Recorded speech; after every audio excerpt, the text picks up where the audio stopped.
eyes, Lord. Open the eyes of my heart, Lord. Please open my eyes of my heart. 'Cause I want to see you. I want to see you. O Lord God of Israel, there is no God like you in heaven above. The Church of Christ welcomes you to this program. We are committed to speak where God has spoken and be silent where God is silent. Now let us study God's infallible word together. There is no God like you in heaven above. Good evening. Welcome to the Narrowway program. I am Calvin Semple, and I will continue looking at Christian evidence. Last week we looked at evidence for the existence of God, and we looked at the argument cause and effect, that every effect must have an adequate cause. This evening now we'll look at design requires a designer. The universe, when we look at it, we can see that there is design in this universe or in this world. Now the teleological argument comes from the Greek word telos, which means purpose, end, or goal. It is an argument from design and purpose.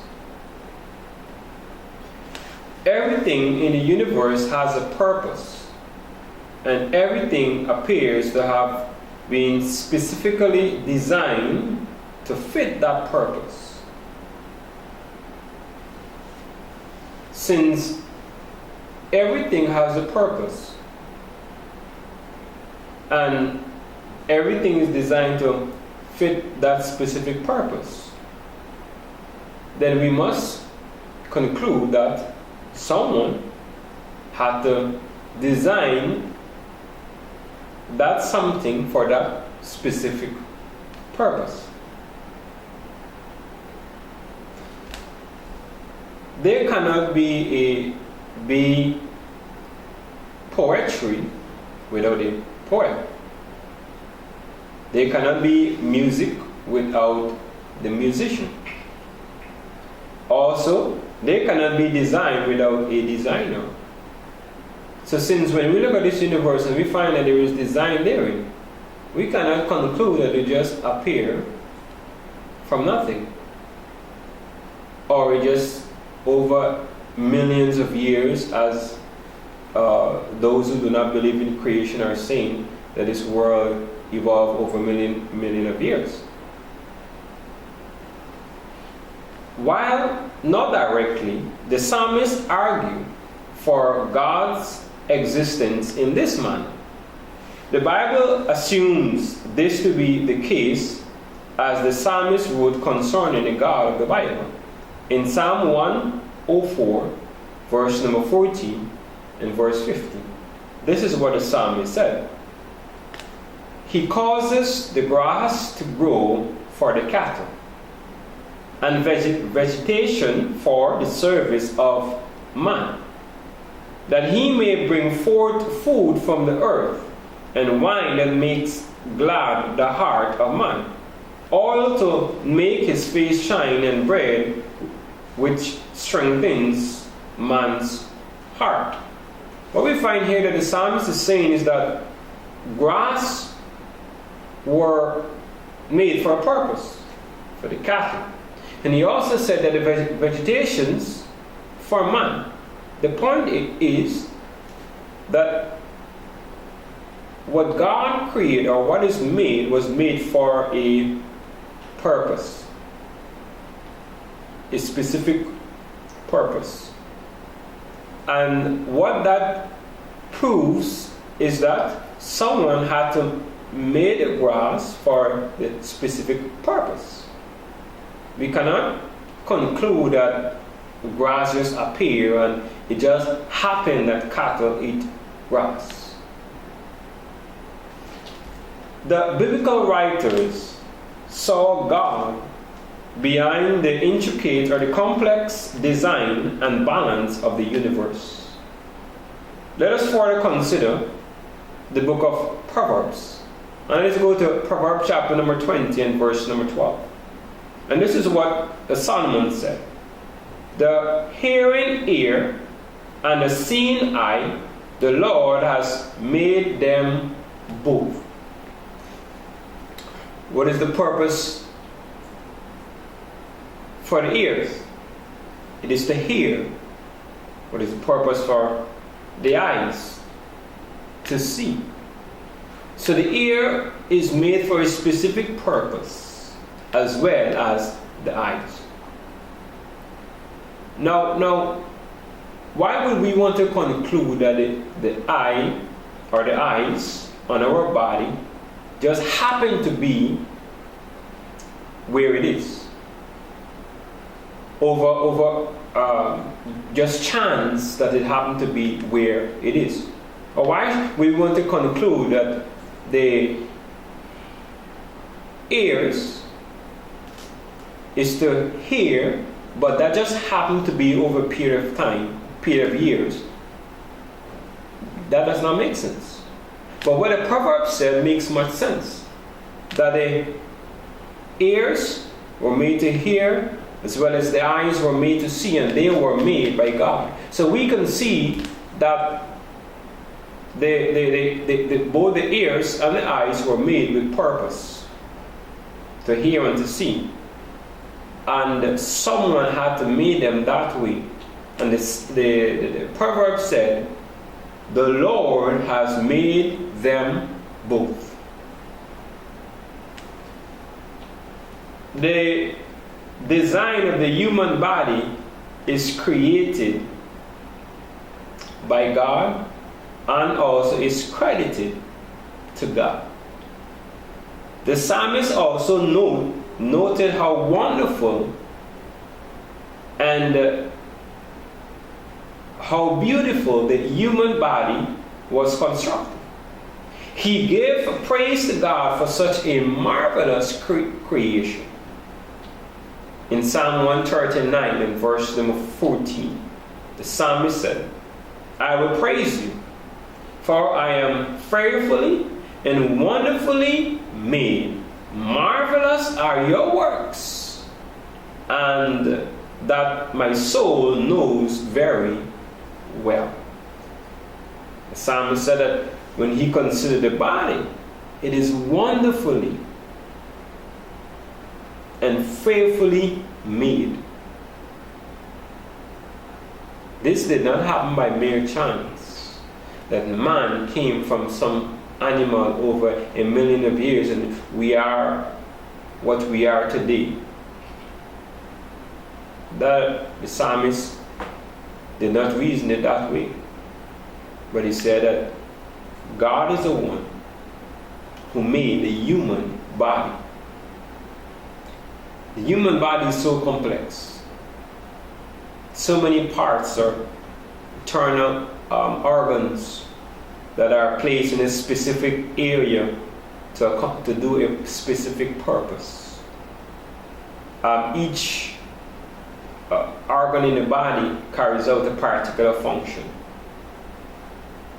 They are set in the body, whichever part they are placed, to carry out a specific function. And why should we then want to conclude that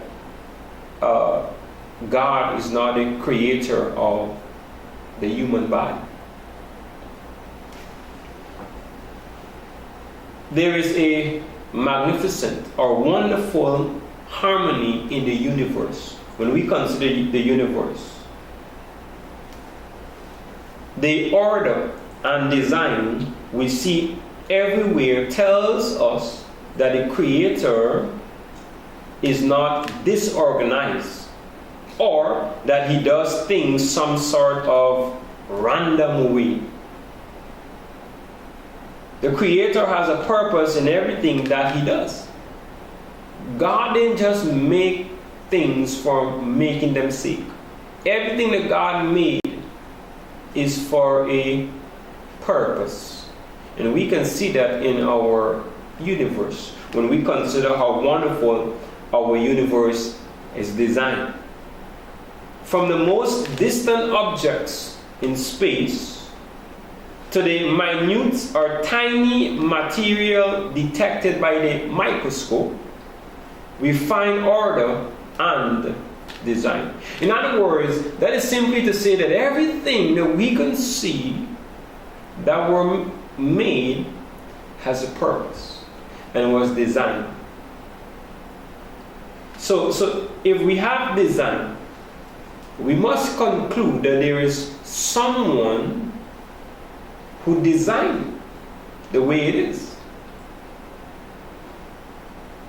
And we must conclude that that someone is God. This is the sign of an intelligent designer when we consider our universe that we're living in. And we see things are neatly placed in the right position and perfectly set. When we consider our sun, the distance our sun is from the earth, and we consider the moon, and we all agree that if any of these move out of their place, there will be destruction. But years comes and year goes, and the sun, the moon, the earth remain in its place. Why is that so? Someone had to place them the way they are. That someone is God, the creator of the universe. Consider, for example, one of the oldest illustrations that is used to point to design is that of the ticking, working watch. The watch that you have in your hand. When a person examines a watch, it bears all the marks of something that has been specifically designed. No one will ever take up a watch and say that this watch just happened to, all the parts of the watch just happened to fall in place over a period of number of years, and then it started to work and give time as well as dates. Now, no one would conclude that, because that does not make sense. There are a number of parts of the watch that are put together for a purpose. They are arranged in such a way as to regulate the motion of the watch in order to tell time. Two things can be concluded from looking at the design of the watch. Number one, the watch had to have had a maker. In other words, someone had to make it. Number two,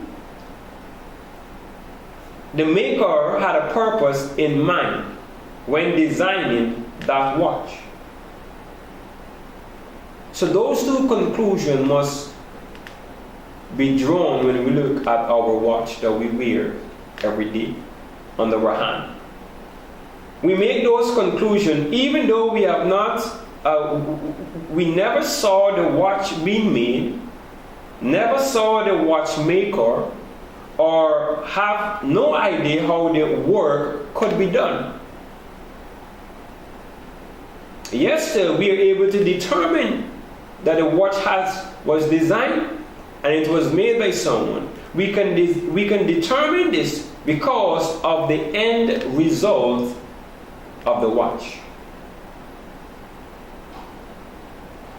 The watch forces us to come to this conclusion that someone designed it, someone made it with a purpose to tell time. Now, since the watch has complexity within itself, in other words, it is complex when we look at its design,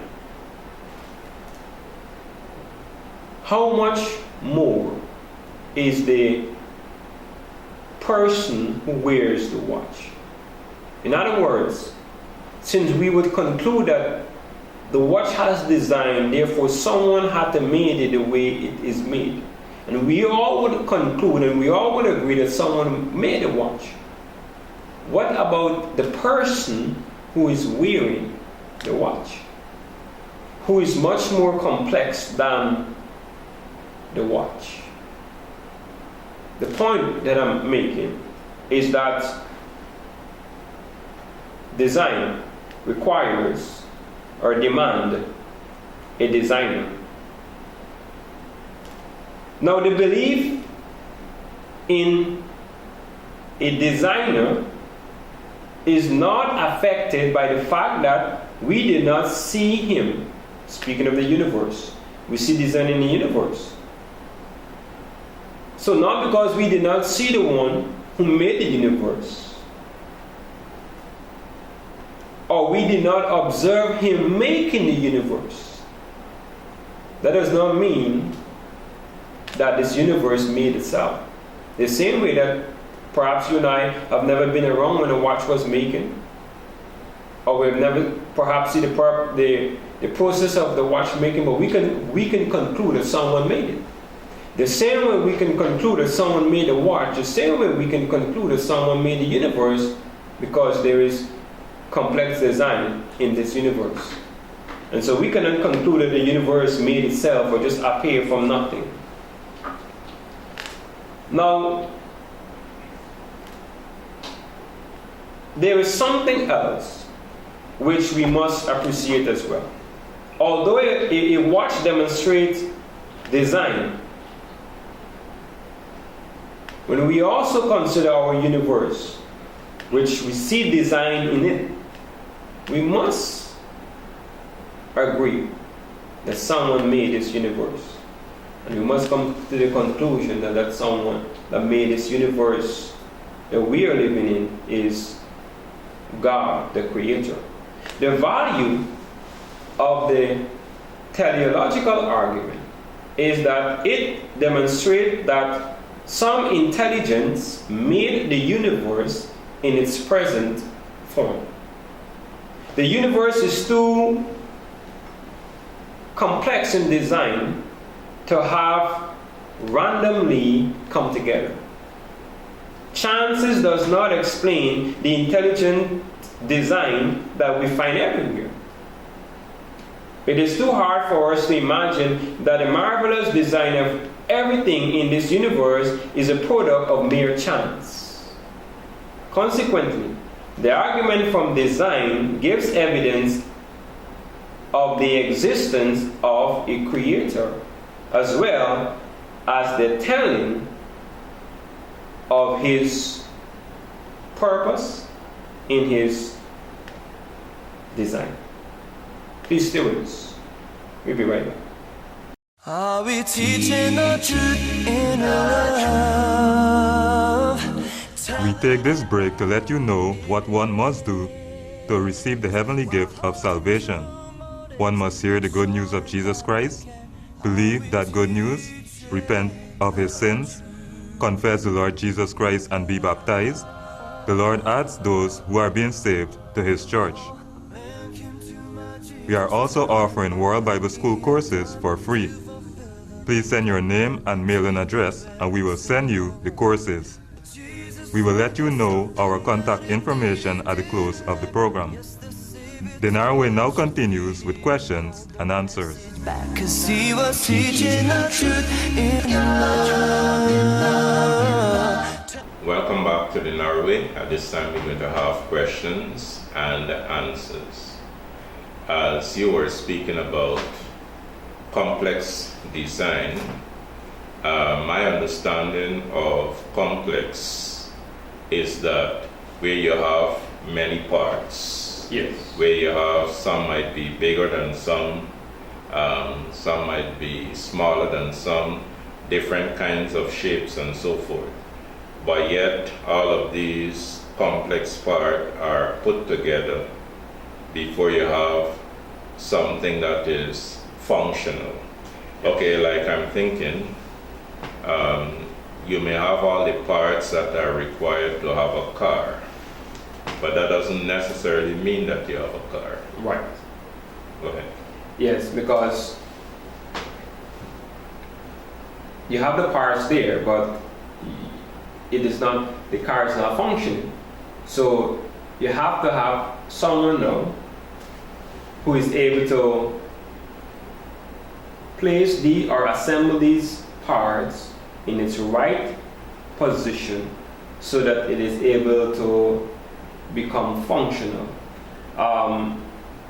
So in other words, we need to have a mind in order to, the right mind in order to set these parts in its correct order so that they're able to carry the specific function or purpose. And that is also true when we consider other things as well as our universe as well. When we see a car moving or driving, we will not conclude that that car just appeared from nowhere, or it just come about over a period of number of years. We would conclude that you had someone who designed these parts, and then you had someone who assembled or placed these parts together in order for it to function effectively. So what we will have there, we will have to conclude that we have an intelligent mind or a mind behind assembling this car so that they're able to function effectively, and it's not a case that they just appear over a number of years. Okay. You did mention that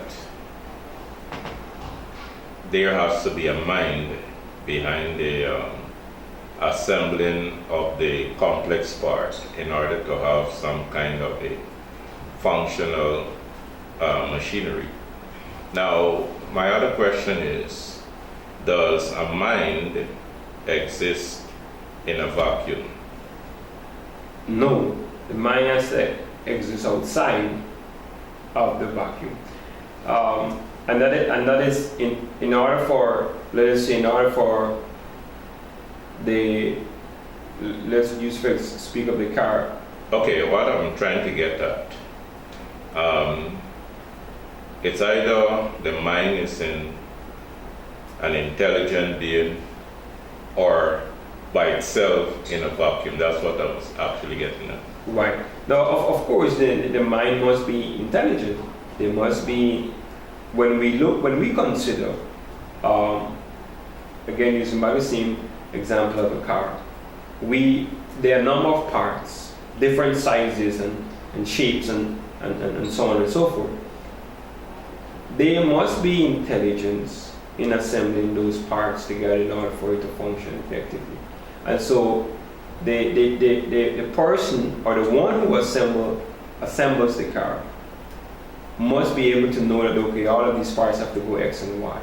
And when we consider our universe as well, and we find that there is complex design in it, we have to conclude that it didn't just appear from nowhere, neither did it create itself, or it didn't just come about over a number of years. We have to have a mind that places all of these sun, moon, stars, and other things that are created in a specific place in order to accomplish a specific purpose. So we have to have intelligence in order to do that. Okay, so then, in other words, intelligence is in a personal being rather than outside of. Right. When we, and that is true in every situation, for example, where there is complexity, that the intelligence must be within the person in order for the person to do what he does. And so also when we consider our universe as well, they must be intelligent in this universe because we find that there is complex design in our universe. Okay, I have had discussions with persons who claim to be atheists. And of course, just in case, there might be someone listening that may not know who an atheist is. It's a person that says there is no God. And I would say that says there is no God, because I don't believe that mankind can do without at least a God, right? Okay, now what they would say is that when you look at this world, they would say that it's very mind-blowing, it's very marvelous. I heard them speak like that before. And there are so many things to explore, so many things to learn. But then here's the problem. When I mentioned that God is the creator of this universe, then what they would say now is that this world is full of faults, so many dangerous things, so many evil things and so forth. Now it's funny that they're speaking about the same universe that is said to be mind-blowing, marvelous, and so forth. But from the time you mention that God is the creator of it, then they've gone into this fault-finding things about the universe. So I'm wondering, how can we get an atheist to be consistent? Well, that is the thing. There is, if we say, okay, this universe is mind-blowing, as they would say, and it is wonderful. In other words, when you look at the creation of everything, that speaks to design, and as well as it speaks to intelligence. So they draw the conclusion that they draw. But they are unfair in the sense that they see there is design, but yet still they refuse to agree that someone had to design it the way it is, and that someone that designed the universe is God.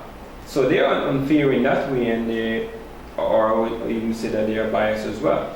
But if they are going to be fair, they will have to, if they see complexity in this universe and they say that it's wonderful and so on and so forth, they must come to the conclusion, they must agree that someone ought to made it the way it is, because that they could see intelligence in the universe, and therefore someone ought to really make it the way it is. Okay, there has been a question on my mind, and I just want to throw it out there. And that is, could an individual name one complex design within nature which is not a product of an intelligent mind? I cannot think of one complex, something that is complex in this universe, and then come to the conclusion that it was not made or it was not designed. Because design warrants a designer. In other words, if you have design, you must have a designer who designed it.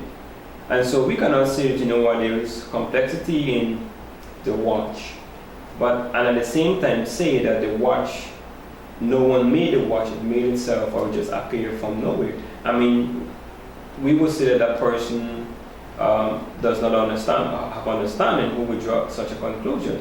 If we have design, then we must have a designer who designed, let us say, the watch, because we find that it is designed for a particular purpose, a specific purpose, and it functions effectively. And so we cannot say that it just appear from nowhere or it creates itself. Someone have to make a watch. Yeah, because I'm thinking, there you have the electric lights, complex design. There's an intelligent mind behind that. You have the television set, another complex design. There's an intelligent mind behind that. And we can go on and name so many things, complex things in nature, where you have complex design. And we all conclude that there is an intelligent mind behind the complex design. Now, when we look at the universe, as you have pointed out, it is a complex design. Yes. But why is it that there are persons who want to rule out the intelligence factor as being the designer of this complex universe? When we go to the very first book of the Bible, the book of Genesis, and we open and we look at the very first chapter and the very first verse, there the Bible tells us that in the beginning, God created the heavens and the earth. So the one who is responsible for the complex design that we see in this universe, the Bible tells us is God. He is the one who made it, because with all of the examples that are given, we find that there is complex design in them, the phone, the watch, television set, and so on and so forth. And we all agree that someone made them. But when it comes to the universe, we find that there are some in the world saying, well, no one made this universe. It just appeared over a number of years, or it comes from nothing. And that is not logical in terms of coming to that conclusion when we realize that they were designing this universe. So those who would hold to the view that this universe was not made, or it was not created by anyone, just appeared over a number of years, is not fair with the evidences that are found in this universe. If we draw the conclusion that complex design requires a design, and we find that there is complexity in this universe, then we have to conclude that someone ought to design the universe the way it is. And therefore, we will have to also conclude further in looking at who is this someone. According to the Bible, the one who made the universe is God. Yeah, I'm looking at the idea that we know that a cell phone, for example, is a very complex design, and I say very because of the complexities involved. Yes. But then when we look at the universe, there is far more complexity than this cell phone. Right. So is it right for me to conclude that the mind that is behind the designing of the universe is a superior intelligence, is of superior intelligence than the mind that made the cell phone? Well, definitely, because the one that made the cell phone, we say that he has intelligence. But then when we look at the one who made the cell phone, and then we look at the one who made the cell phone, we have to agree that the one who made the person who made the cell phone has superior intelligence. But yet still, when persons in this universe here, they look at man, and we find that there is complexity in human, they fail to draw the conclusion, or they will not come to the conclusion that someone designed the man the way he is. You know, I've heard persons say that man evolved over millions of years to the point where he is now. But that cannot be. When we look at man and we realize that there is complex design in man, it requires someone who made man the way he is. Because if we look at the cell phone and we will not conclude that it made itself, then we cannot conclude when we look at man that man made himself. Someone had to design a man. And that someone there is God. All right, that's all we have time for this evening. And we all know that man did not just happen. When we examine man, it's not a random design, but rather it's a very complex design, and it requires a mind of great intelligence in order to bring about such a complex design. Thank you for joining us this evening. God bless you until we meet again. Keep your covenant. Thanks for tuning in. We encourage you to make contact with the church. If you have questions, please contact us by email narrow_w@yahoo.com or write to PO Box 54, Nyon. Please remember to join us every Sunday 8 a.m., Thursday 9 p.m. and Saturday 6:30 p.m. on this same station for the Narrow Way. May God bless you until we meet again.